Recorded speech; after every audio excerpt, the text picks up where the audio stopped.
Yo, what is up, guys? It's the Phantom Armor coming to you guys with a new Gishki deck profile, with the new ban list. So, yeah, it's essentially just token out chicken game. There's one proxy in this deck, but I will be getting that soon. Either way, this build is much more explosive now that we have this guy, because he can literally blow up boards and then become huge. Without chicken game, it's harder to lose life points so that he's huge. But either way, I don't know. The deck's still pretty good. It doesn't change that much except for minor consistency. Either way, triple Yugioh. This card's really good. Double Soul Lurker. For some reason, everybody asked why I played this last time, even though I explained it. So everybody just plays Yugioh, like 3 Yugioh. So the point behind Yugioh, if you don't know, essentially you can pay 1,000, draw a card, and if it's a Gishki monster off the top, he becomes a Ignister. But he's mandatory if you flip a Gishki. So either way, you probably don't want to do him activated to effect turn 1 unless you had chicken game, but we don't have that anymore. Either way, Soul Ogre. So the point of this guy is you don't really want to summon him. You kind of just want to send him off trade-in. And then the thing about, if you've ever played Monarchs with trade-in, which is like turbo builds, you'll know that like you can essentially add back Erebus so that you can use trade-in again. With this guy, you just do that with Aquamarine. So that's why. So that's why we play this guy at all. And then also, like, with trade-in, people say, like, you don't want to have a liability like this, but there's so many ways to get to a level 8. It's, like, literally insane, so it doesn't even matter. Super Soldier. We just play this guy for a search off Gateway to Chaos, because I wanted to get something off of it. So, yeah. And then this is also a level 8, so we can use him for trade-in. We can actually never summon this guy.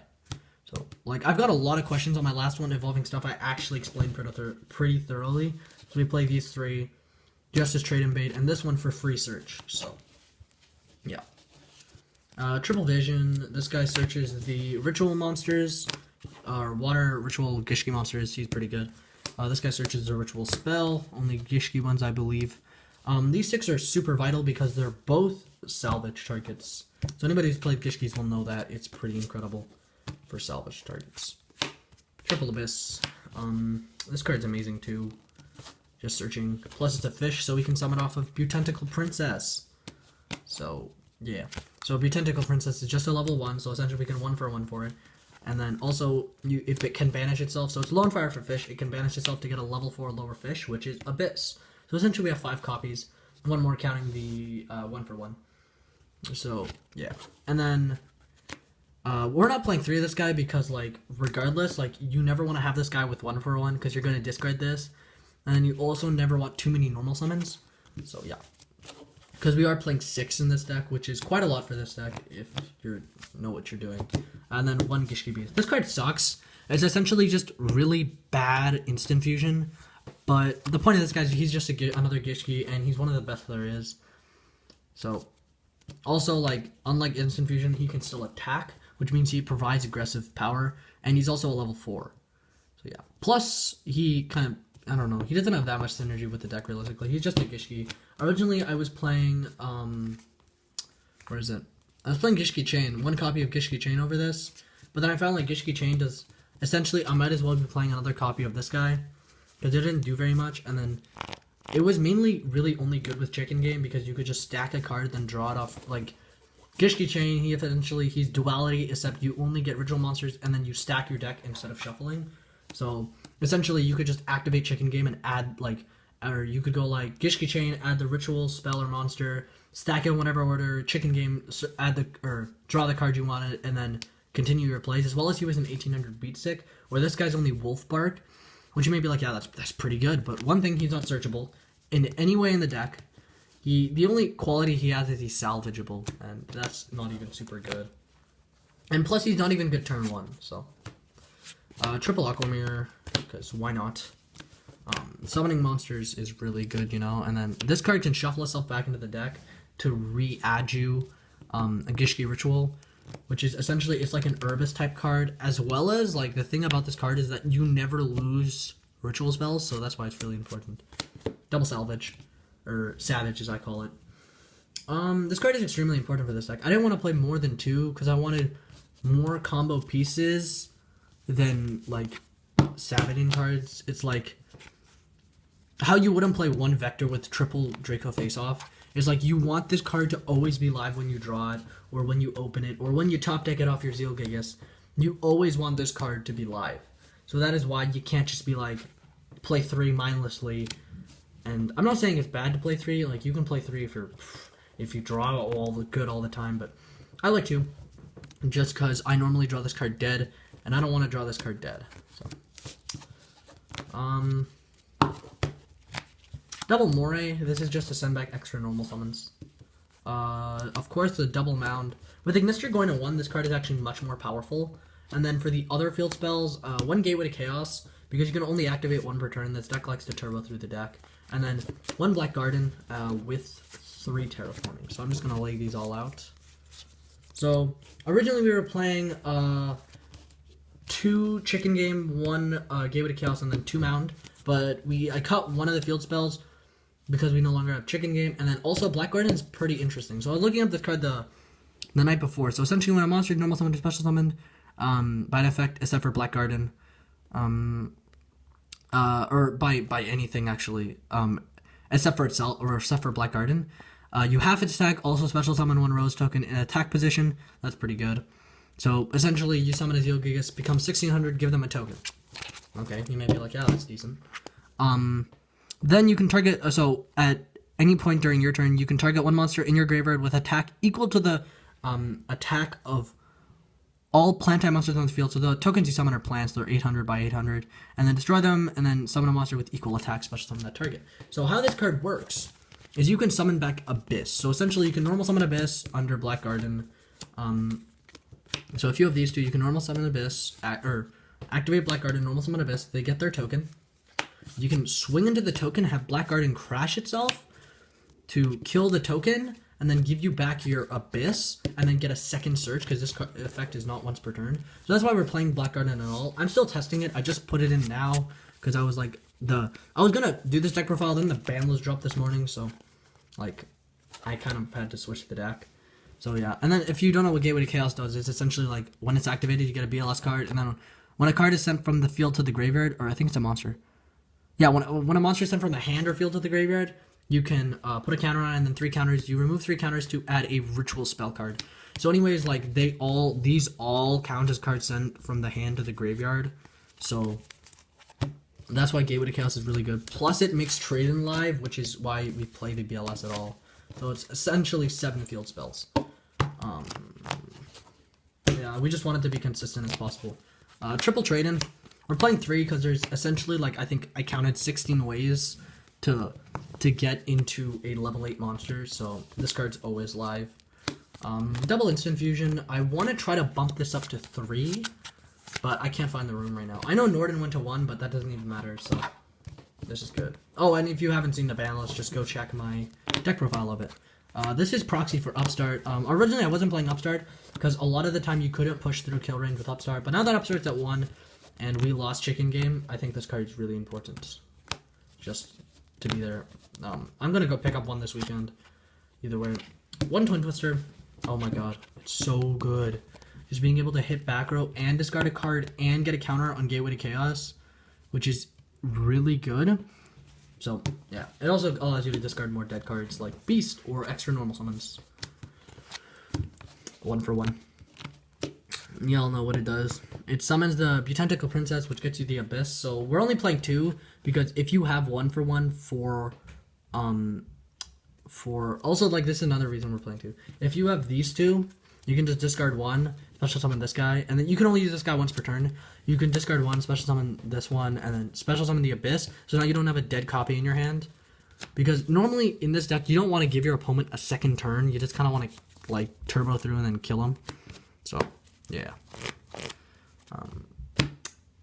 That's the main deck. It's 40 cards. I think, like, what, like, the 6, 12, 18 monsters, 22 spells. We're not playing any traps because we want this deck to be as fast as possible. So, yeah. Moving on to the extra deck, we're playing the 1 Norden. Of course, the sad 1 Norden. I was playing only 1 originally because you could just emerald it back, but I don't know. Most people only play 1 for even 3 copies. So, Norden. And then you can also replace the other with Thousand Eyes Restrict. Gotchi, and then Herald of Pure Light. I still don't have a copy. Nobody at my locals has any. Herald of Pure Light is just meant to, like, bounce back like these 6, and then put this back, so that you can continuously like keep like not having brick cards in your hand. So he's just like a really good addition to the deck. And yeah, you don't make him that often because realistically you need either instant fusion or 1-for-1 to even get 2 level 2s on the board. So double dweller. No, 1 gold, 1 super, so bad. This boosts all your monsters too, so that's why that's good. And then also like dweller is really good in this deck because your Cosmo matchup is pretty easy, mainly because this card can spin the ships without targeting them. But then when you have this, even if you miss the spin, you still get tons of damage in. So, like, it's pretty good, man. Pretty good. Emerald. This card's insane. Like, I just pulled one, and I think it's pretty cool to play. Because you can just recycle your Norden, and then also some of your combo pieces. And then also, like, additional, like, Gishki rituals that were just stuck in the grave. And then you can also put this guy back, so in case you draw him really early. So, I think Emerald's, like, really good.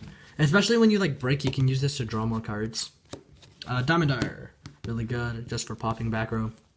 Castel, also really good for just spinning stuff, problematic stuff. Yeah, you can just, like, access everything in your extra deck with Beast, which is the main reason why we play, because if you open Beast Shadow's a level 4, so you just dump him, search your card, and then you spin back whatever you need, or you can just make whatever you need to out any floodgate.